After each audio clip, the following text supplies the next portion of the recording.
Olá pessoal, que alegria poder estar hoje aqui com vocês. Eu sou Suelane Silva, sou psicóloga, atualmente faço parte da Rede Infância Protegida e desde já é um prazer, uma alegria ímpar poder estar hoje aqui com vocês para falar um pouquinho sobre o desenvolvimento da sua criança e do seu adolescente. Fica aqui comigo até o final, que tem muita coisa legal para a gente discutir e vamos para a nossa primeira aula. A nossa primeira aula, vamos nos concentrar sobre a primeira infância, né? Segundo Papalha, a infância é dividida em 3 períodos. Nós temos a primeira infância, que acontece desde a concepção da mãe até os 3 anos de idade. Nós temos a segunda infância, que acontece dos 3 aos 6 anos de idade. A terceira infância, que acontece dos 6 aos 11 anos. E, por fim, a adolescência, que ocorre esse período de 11 até os 20 anos de idade. Então, a criança, quando ela nasce, ela já nasce pertencendo ao contexto. Entretanto, essa criança, ela já recebe um código genético tanto dessa mãe como desse pai. Então, a criança, apesar dela ter já um ambiente pronto para recebê-la, as influências genéticas também vão contribuir, né, no comportamento, no pensamento e nas emoções dessa criança. Vamos falar um pouquinho, então, sobre essa primeira infância, né? Segundo Papalha, como eu coloquei, a primeira infância ela acontece desde a concepção e vai até os 3 anos de idade. Vamos falar um pouquinho sobre esse período. Então, olha só, a criança, né, o feto, na verdade, ele já é um ser extremamente inteligente. Por exemplo, na segunda semana de gestação, o sistema nervoso ele já começa a ser formado. O sistema nervoso é aquele sistema responsável por todas as nossas ações voluntárias, como andar, correr, falar, como também ações involuntárias, que são as nossas palpitações, os nossos batimentos cardíacos, a nossa respiração.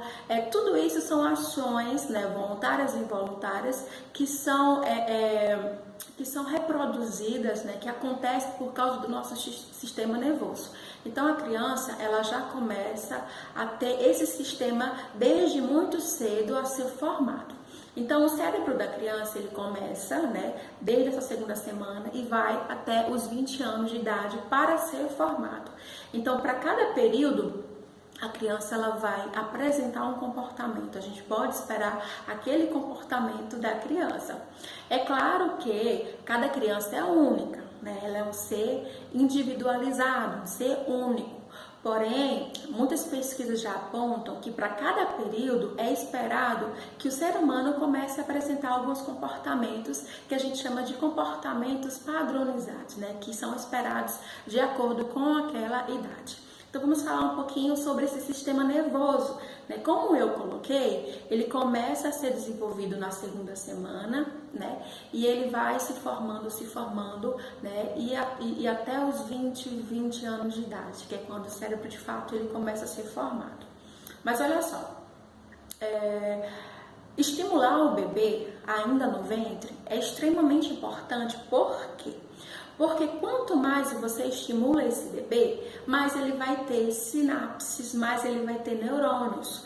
E esses neurônios, eles são responsáveis, eles são importantes para toda a nossa sobrevivência. Vamos falar um pouquinho sobre os neurônios. Os neurônios, eles são células, né, que contêm o sistema nervoso. E esses neurônios, eles ficam nessa posição aqui do meu braço. Nós temos a cabeça do neurônio, nós temos esse corpo que se chama axônio e nós temos os terminais de axônio. Ou seja, quando o neurônio se comunica com outro neurônio, ocorre, entre essa troca de comunicação, ocorre eletricidade e, ao mesmo tempo, trocas de neurotransmissores, né? Eles vão se comunicando um neurônio com o outro. E essa comunicação nós chamamos de sinapses. Essas sinapses, elas são muito importantes, como eu falei, porque tudo que acontece conosco acontece por causa das sinapses.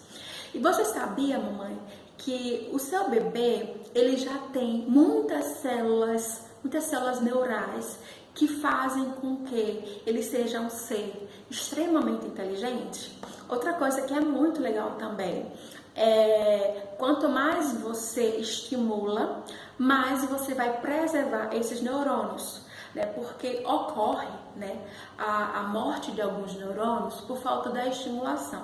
A gente chama esse fenômeno de poda neural.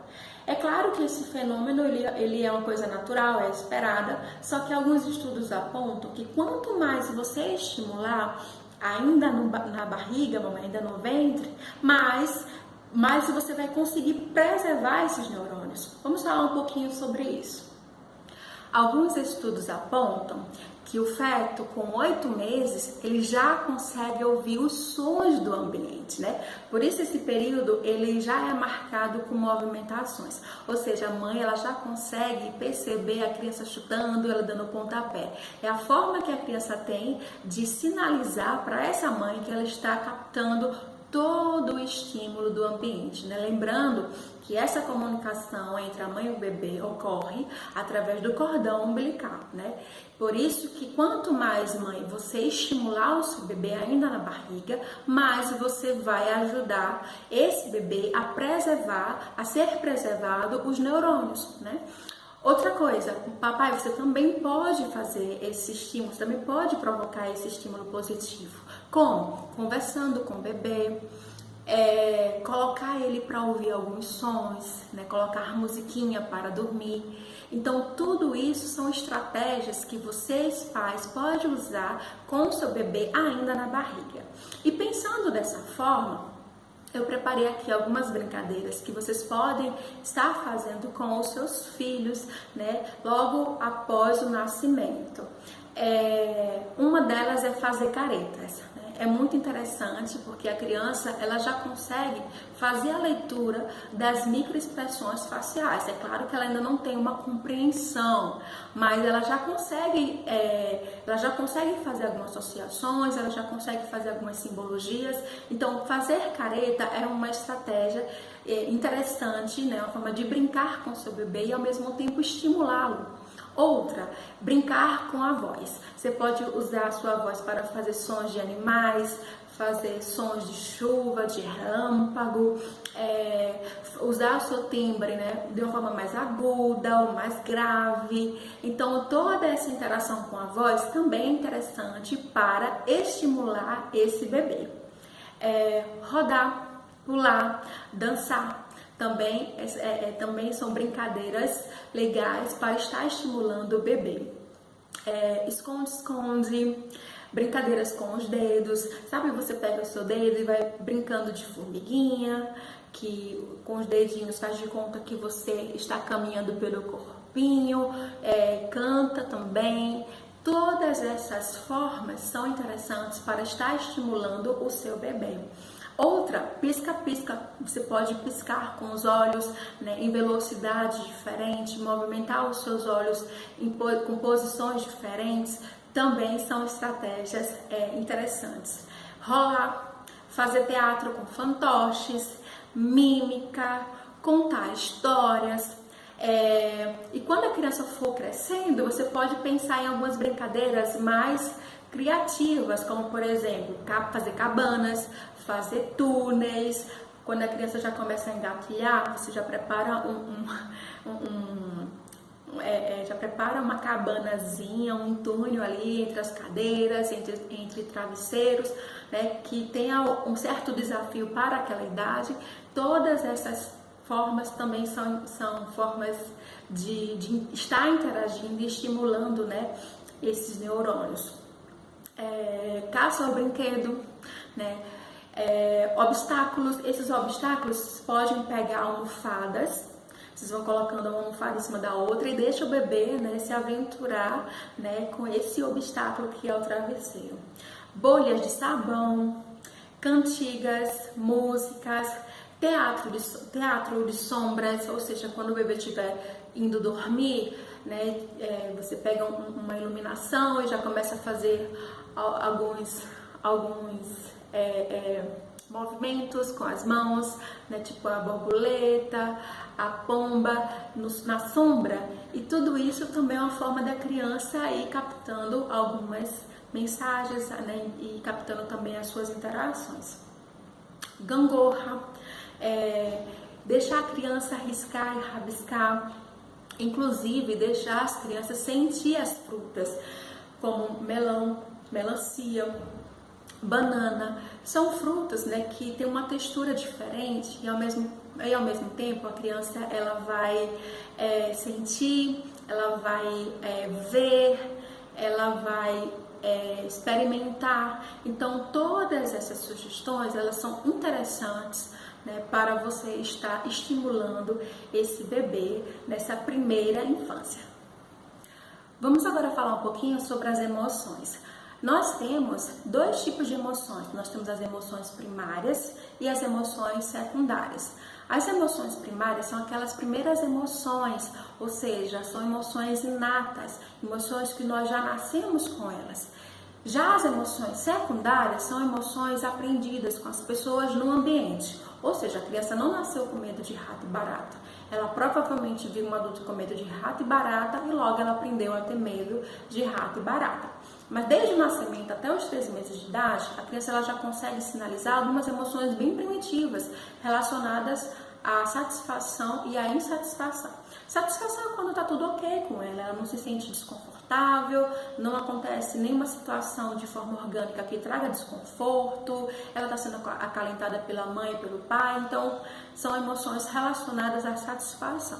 Já as emoções de insatisfação é quando ocorre algum desconforto de forma orgânica, quando a criança também percebe que a mãe não está ali por perto, quando ela acorda e viu que a mãe não está ali, ou quando ela está com fome, ou quando ela está com sono, e todos esses desconfortos fazem a criança já manifestar emoções relacionadas à insatisfação.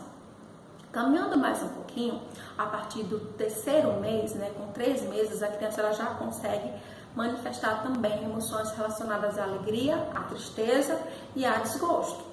De 4 a 5 meses, a criança ela consegue já manifestar emoções de raiva e frustração. Com 7 meses, a criança ela já consegue ter emoções de medo e susto. É quando você vê o bebezinho lá, né, com aquele susto, dando aqueles sustinhos, são as suas primeiras emoções relacionadas a medo e susto. Com 18 a 24 meses, isso é por volta de 1 ano e meio, a criança ela já consegue manifestar emoções mais refinadas. Então a gente já consegue perceber a criança com emoções de inveja, de embaraço e de empatia. Essas emoções de empatia é aquela emoção da criança ver o outro bebezinho chorando e ela quer ir lá acalentar, né? Ou então ela percebe a mãe diferente, ela, né, quer interagir para saber o que está acontecendo. Então, mesmo pequenininha, a criança já consegue manifestar e sinalizar essas primeiras emoções.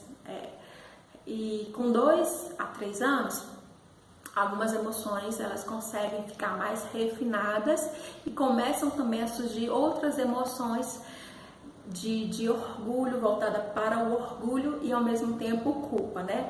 Então a criança já consegue apresentar com 2 a 3 anos de idade emoções de orgulho, de culpa, de arrependimento e vergonha. Então é interessante deixar as crianças vivenciar essas emoções, né? Para não ocorrer nenhuma associação inadequada. Eu sei que algumas emoções elas não são agradáveis e os pais querem lá reparar, né? Ou não deixar a criança se sentir daquela forma. Por exemplo, a criança está se sentindo culpada porque fez alguma coisa que para ela não foi legal, né? Ou ela foi repreendida. Então, papai e mamãe, deixa suas crianças vivenciar essas emoções porque elas são importantes para o desenvolvimento, elas são importantes, né, para a construção e principalmente elas também são importantes para os vínculos, né, para as relações sociais. Vamos falar também, ainda nessa primeira aula, um pouquinho sobre o desenvolvimento físico, cognitivo e psicossocial. No desenvolvimento físico, ocorre, né, uma aceleração, ou seja, o crescimento físico ele é acelerado, né? E inclusive é nesse período do ciclo da vida onde o crescimento é extremamente acentuado. Por isso também que a criança ela está muito vulnerável a todas as influências do ambiente, porque como ela está em desenvolvimento, seu organismo está em desenvolvimento, seu físico está em crescimento, ela também consegue captar muita coisa. Cognitivamente, né, a criança ela já consegue aprender algumas coisas, a lembrar de algumas coisas, né, e ela já consegue responder a alguns estímulos sensoriais. Por isso que é interessante papai e mamãe interagir com a criança, com aquelas sugestões que eu coloquei logo no início, porque todas essas interações elas são fundamentais para ajudar a criança nesse desenvolvimento cognitivo. Vamos caminhar mais um pouquinho e falar um pouquinho sobre o desenvolvimento psicossocial. Então, assim, a criança ela já consegue responder à voz da mãe, né? E também nesse período ela desenvolve uma preferência por ela. Por isso que você vê o bebezinho, ele extremamente agarrado à mãe, né? Tem alguns, inclusive, que quando vai para o braço de outra pessoa, ele já fica em pânico, já quer chorar. Por quê? Porque ele já tem uma identificação tanto da mãe, né, como da voz da mãe. Então, tudo que está relacionado e associado a essa mãe, a criança ela consegue ainda apresentar essa preferência exacerbada, exagerada por essa mãe. Pessoal, finalizamos a nossa primeira aula, né? Eu sei que tem muita informação, mas continua aqui comigo. Daqui a pouco vamos para a segunda aula e vamos falar mais um pouquinho sobre o desenvolvimento da sua criança. Fica aqui comigo que tem muita coisa legal vindo por aí. Um abraço!